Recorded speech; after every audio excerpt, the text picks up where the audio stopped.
บางเทื่อเฮาเฮ็ดบ่เป็นนี่เฮาเป็นศัตรูของคนลาวกันเองได้เฮาแตกแยกกันเองได้พี่น้อง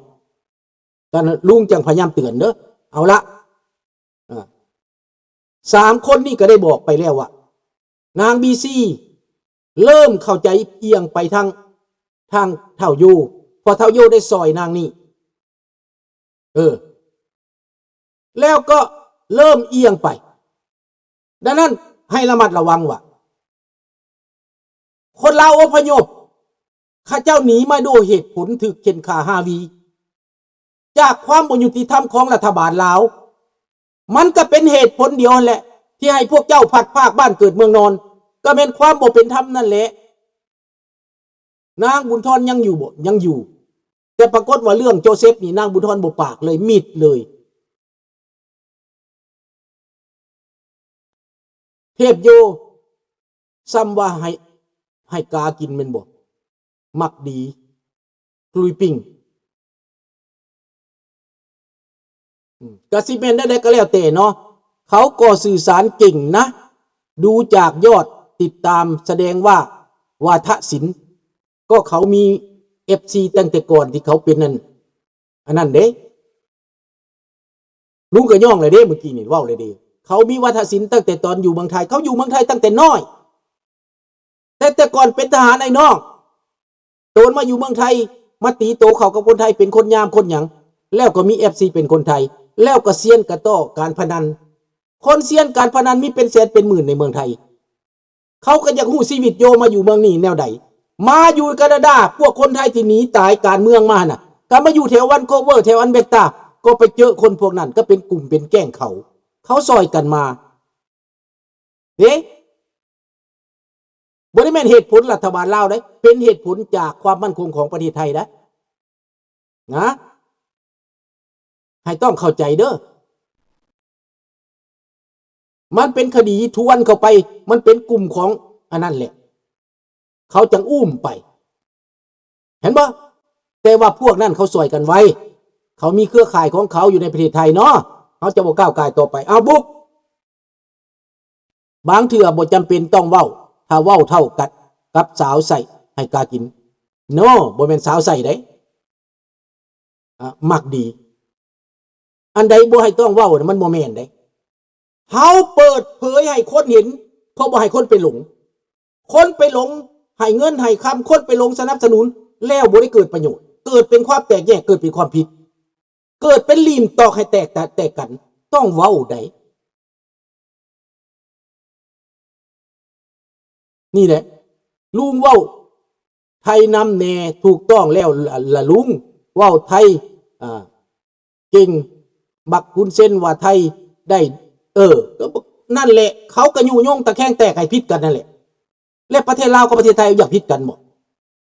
ให้คนลาวคนไทยสร้างกันหมดรัฐบาลเขาบริสร้างกันเขาไปหากันเขาผลประโยชน์นำกันพวกประชาชนที่ต้องการประชาธิปไตยต้องสร้างความเข้าใจให้เป็นมาตรฐานได้ให้เข้าใจกันได้ลุงพยายามตัวนี้ได้พยายามบอกคนความจริงได้ว่ามันมีอย่างอยู่ในนั้นเมืองไทยลุงก็อยู่มาจากปี5 ปีมาอยู่ในศูนย์เมืองไทยที่บ่ฮู้จังได๋ YouTube ลาวบางช่องเว้าไทยเก่งแต่เขายังบ่เว้ามันบ่ได้เกี่ยวนะลุงอยากเว้าไทยเก่งก็ได้ลุงก็ไปอยู่เมืองไทยฮอด3 6 เดือนพอแฮงมาพอแฮงแล้วเว้าเพื่อสื่อสารให้เข้าใจเพราะคนไทยบางคนบ่เข้าใจลึกซึ้งได้เว้าภาษาลาวบ่แม่นคนอีสานนี่บ่เป็นหยังแต่ส่วนหลายคนไทยแท้บ่ได้เข้าใจได้เข้าใจยากเฮาเว้านี่นะดังนั้นจำเป็นบางครั้งบางคราวแม่นบ่น้องธนพร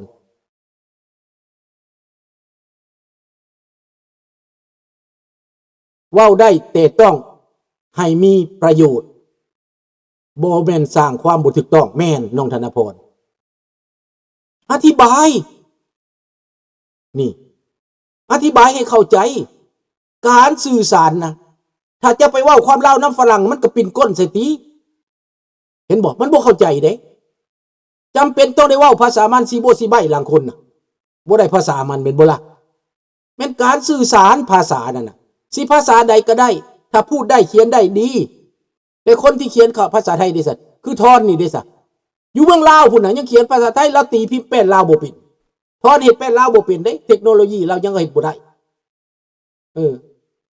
เราก็เขียนภาษาไทยเห็นบ่ล่ะคันซะสิบ่ไปด่าทอนนี่ว่ามึงเขียนภาษาไทยอย่างมึงคนลาวแฮเด็กน้อยลาวหลายคนเขียนภาษาลาวบ่ได้ในนั้นเพราะว่าเขาเจ้าเปลี่ยนพิมพ์เปลี่ยนแป้นมันบ่ได้เขาเจ้าบ่จักเฮ็ดในโทรศัพท์มีแต่แป้นภาษาไทย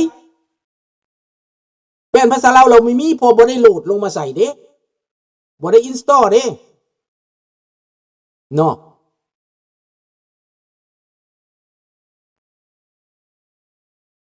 ว้าวพอประมาณเฮาบ่ต้องไปนั่นดอกสิเว้าหยังก็ตามแต่เว้าทางดีนะภาษาใดก็ได้เนาะบ่ต้องไปกำหนดกฎเกณฑ์อีหยัง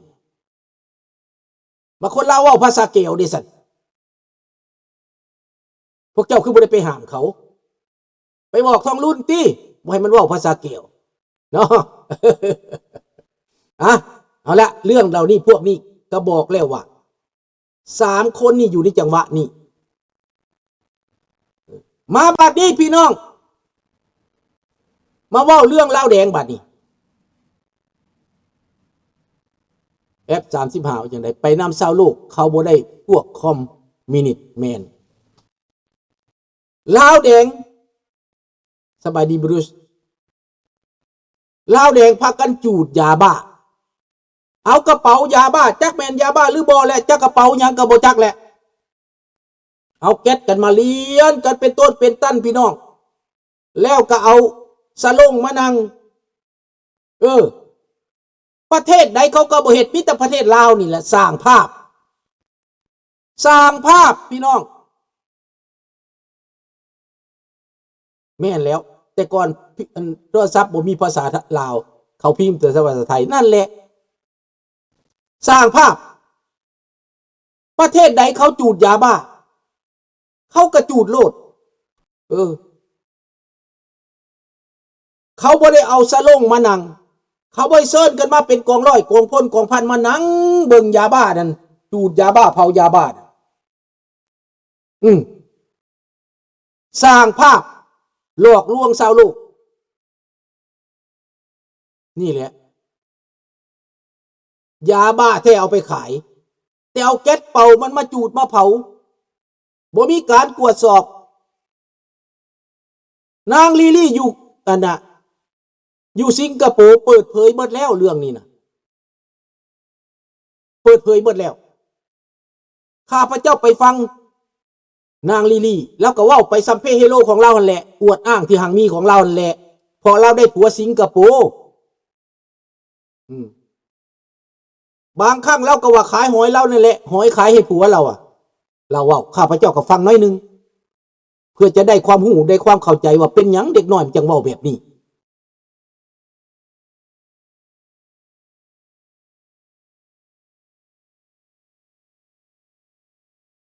ดังนั้นข้าพเจ้าไปฟังเราร่ำรวยพอผัวมีธุรกิจไปเฮ็ดอยู่เมืองลาวในเมืองสิงคโปร์เดี๋ยวเรามาเฮ็ดธุรกิจอยู่สิงคโปร์นางนี่ถูกพวกลาวแดงอิจฉาโจมตีใส่ให้นางนี่ก็เปิดโปงพวกลาวแดงเฮือนหลังใหญ่มีโดมนั่นนะส่วนหลายค่ายาเสพติดส่งของเถื่อนส่งเล็กแป๊บออกไปนอกแต่ว่าในเล็กแป๊บมันมีแต่ยาบ้าส่งไปออสเตรเลียส่งไปหลายประเทศในรถน้ำมันก็มีแต่ยาบ้าผลิตอยู่ลาวโรงงานผลิตอยู่ในลาวนางนี่ก็แซวมาเบิดเขาสู่กันเลยในบาทนี้พี่น้องนางลิลี่นี่นะชื่อว่านั้นธิดาบ่หรือมันหยังนี่แหละที่นางบีซีเว้าถึงนั่นนั่นธิดาบ่หรือมันหยังนี่แหละเริ่มออกมาใส่กันแล้วเริ่มออกมาเปิดโปงแล้วนี่แหละพี่น้องบอแมนอันมันจุดนะโมบายพลัสมันจุดไฟนะย้อนว่าอยากได้เงินจากอเมริกาอยากได้เงินสำหรับไปต่อต้านยาเสพติดมันจุดโซ่เพื่อให้อเมริกาเห็นว่ามันเอาจริงเอาจังเขาแมนสากละครซื่อ ตบตาชาวโลกซื่อแม่นแล้วในรถน้ำมันก็มีนางลิลี่เปิดเผยเบิดเขาเป็นคนรุ่นเดียวกันเขารู้จักที่มาของพวกเหล่านี้ตระกูลแต่ละตระกูลเขารู้เบิดใครเฮ็ดหยังทำหยังเขาบอกกันหมดเขาขายกันหมดเห็นบอกนั่นแหละพวกรวยอยู่ประเทศลาวนั่นเกิดแบบนี้มันจุดของปลอมแม่นบ่ลาวแดงสร้างละครเก่งบักวิไลลาคำพอง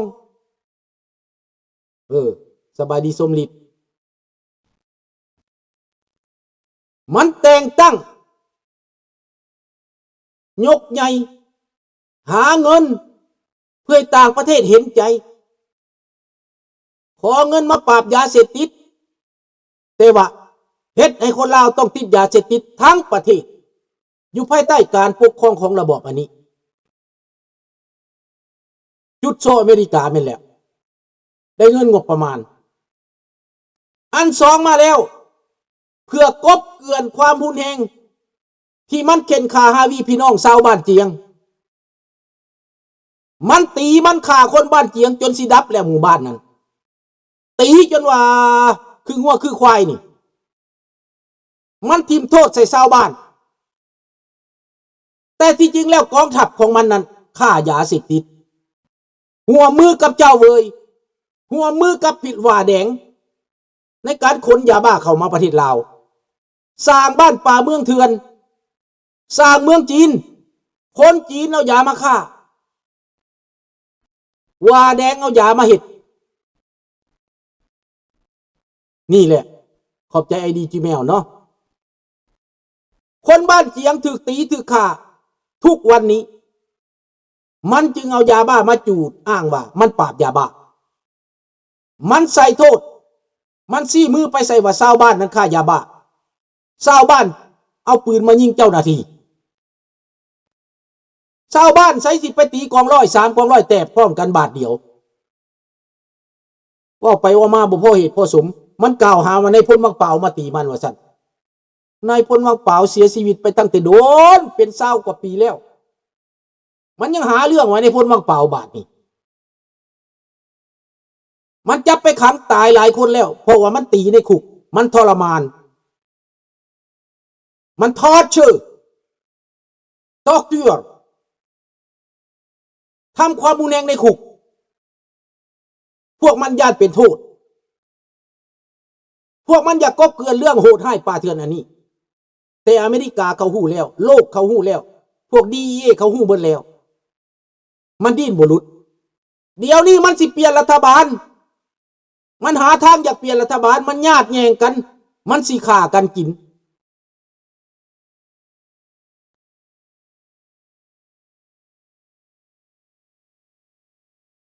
นี่แหละพี่น้องให้พวกท่านเบิ่งโลดการกระทำการประพฤติแบบนี้นั้นแม่นพวกโจรพวกลูกลาวหลานลาวพวกเจ้าบ่ต้องพิษกันดอกลาวอพยพลาวอพยพนี่นะบอกสั่งความไปหาเท่าโยเด้อสั่งความไปหาเท่าโจเซฟสั่งความไปหานางบีซีว่าลาวอพยพนี้เป็นหากฐานเป็นแกนกลางเป็นใจกลางของคนลาวในประเทศถ้าบ้านเมืองเปลี่ยนแปลงไปในทิศทางดีคนลาวนอกนี่แหละสิเป็นตัวอย่างคนลาวนอกนี่แหละสิเอาลูกเอาหลานถึงพ่อแม่เขาบางคนบ่มีความรู้แต่ลูกหลานเขามีความรู้เขามีพลังทรัพย์เขามีทุนเขามีทรัพย์สินสามารถไปฟื้นฟูประเทศลาวได้และสามารถ